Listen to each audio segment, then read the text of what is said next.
Today, we delve into the harrowing reality of why falling asleep in snowy mountains can lead to death. Exploring the science behind hypothermia and offering survival tips.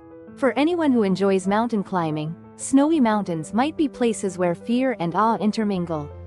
Even for those with no connection to such activities, the majestic presence of snow-covered mountains can be captivating. This natural beauty makes these areas special and sacred. However, it is widely known that sleeping in snowy mountains leads to death. In movies, we often see scenes where stranded individuals fight sleep with the help of their companions. But why do people feel the urge to sleep in such extreme cold conditions? And how exactly does this sleep become fatal? Winter in snowy mountains can be familiar to many.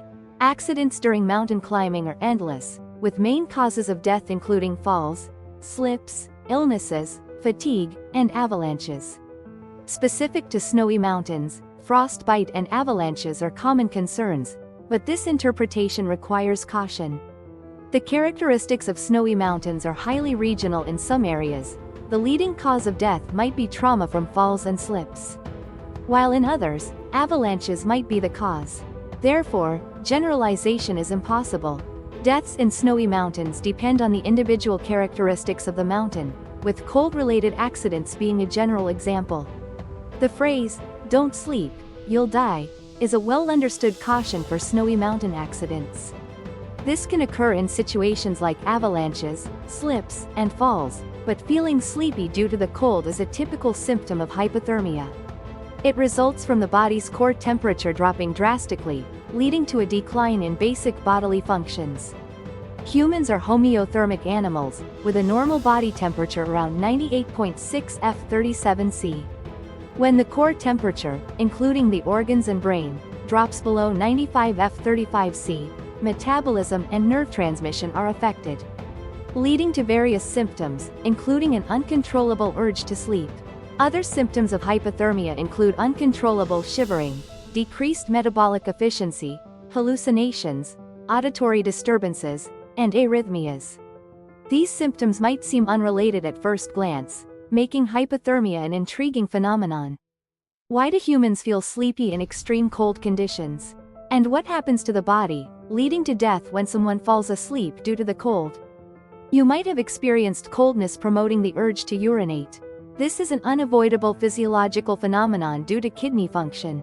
However, it promotes dehydration and is a signal predicting the crisis of hypothermia in extreme cold. When you urinate, your body is exposed to chilling wind, rapidly losing body temperature. The usual core temperature is about 98.6 F-37 but as body temperature drops, shivering occurs. This shivering produces heat to fight against the dropping temperature but doesn't last long. When the core temperature drops to around 89.6 F-32 shivering efficiency decreases, and in many cases, shivering stops when it drops below 86 F-30 From here, it becomes a negative spiral, and the person's body continues to be attacked by the extreme cold, leading to further drops in temperature. Around a core temperature of 91.4 F to 92.3 F-33 to 34 the person becomes confused, might act violently, or becomes apathetic and loses the power to make decisions. When the core temperature drops below 86 F-30 they finally fall asleep. This is the process leading to, "Don't sleep, you'll die." If left unattended, the body temperature continues to drop. At around 68 F to 77 F-20 to 25 the person falls into a coma, and below 68 F-20 death is almost certain. The phrase, "sleeping leads to death," might imply that sleep triggers death, but this expression is somewhat inaccurate. Extremely low body temperatures are life-threatening, and sleep occurs as one of the dysfunctions caused by brain failure. From this perspective, it's not that sleeping leads to death, but you're sleepy because you're dying, might be a more accurate expression. Why does coldness, an environmental factor, bring about a sleep that directly leads to death? It can be dismissed as a brain malfunction, but there is a positive aspect to this. When hypothermia causes consciousness to cloud and the body falls asleep, the metabolic level decreases significantly. It's akin to sleep mode on a computer, viewed as a natural life extension mechanism, increasing the chances of being found by prolonging the time until death.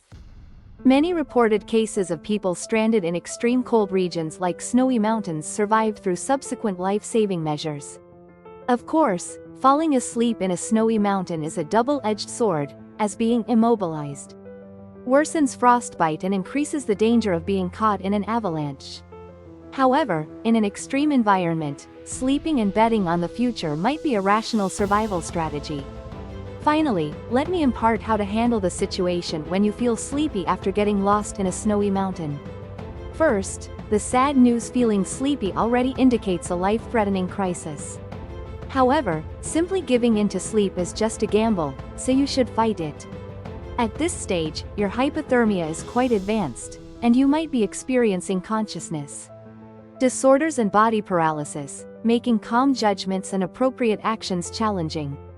Based on cases of survivors who endured hypothermia, it is effective to avoid further heat loss and worsening frostbite by digging a snow cave to shield from the wind and protecting oneself with dry clothing. Consuming carbohydrates, a quick energy source, is crucial. Preparing an environment to prevent heat loss and energy for survival are necessary conditions to endure the cold. Moreover, there is something even more important than these actions: a strong resolve and preparation to escape before you become sleepy. Hypothermia gradually distorts consciousness and bodily functions. But as long as you are shivering, indicating a core temperature above 89.6 F32 there is still time. At that point, call for help, seek refuge in a mountain hut, dig a snow cave to avoid the wind, or consume emergency food supplies.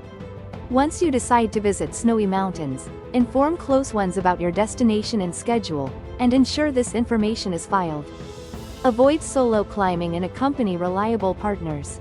These measures are the most reliable means to notify third parties of your situation as soon as possible.